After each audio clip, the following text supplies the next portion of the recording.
What's it like to be sitting on the bench waiting to be called on, and then you perform with 2 goals today? What's that feeling for you personally? For me, this game is good. For me, it's always getting the first goal of the season out of the way, and I was able to double it up tonight. But I think that's the hardest part, just staying mentally ready. And when you have as good of a team as we do, it's going to be like that sometimes. And I was happy I could just do it. 3 in the back with Mavinga and Simon. What made them so difficult to play against, even though you did get 2 against them? Yeah, I think the beginning we were kind of feeling it out because they went the 3/5 in the back. But for me, with that, I just want to stay in between the 3 on either side of Simon, just so they don't know if they can step out or drop in, and just kind of make sure they're always looking for where I am.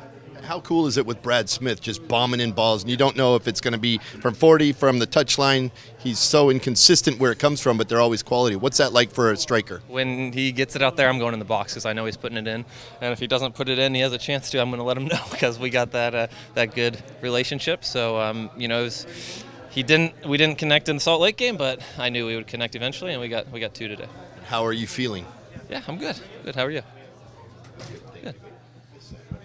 Brian Schmetzer said he's had a lot of honest conversations with you since last fall, just about your role with the team. What's that been like for you, having to kind of accept a bench role at this point? Sometimes those conversations are tough, and we handle it like men.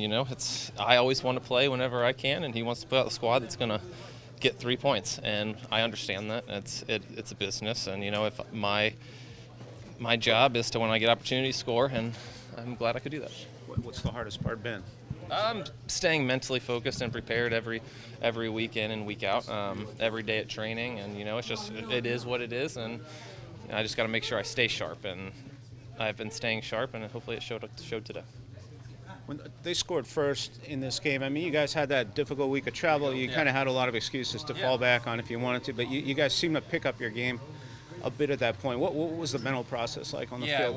It was a tough week, but we were back in Seattle Thursday, had a good day of training, and we had a talk saying, look, this is not going to be an excuse. We're undefeated. We want to stay undefeated, and I think that shows the character of the team, going down 1-0, but then coming back and scoring 3, and maybe we tidy it up a little bit and make it 3-1 to end it, and maybe get a 4th, but at the end of the day, it's 3 points.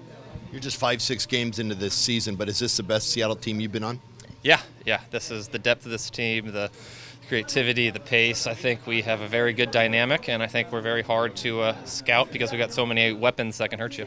Well, you took a fall later in the game. How are you feeling, and what's the injury? Yeah, him is a little sore. I'll know more once we get an MRI, but right now I'm pleasantly happy with how it feels compared to when it did on the field, but still, we'll see later in the week.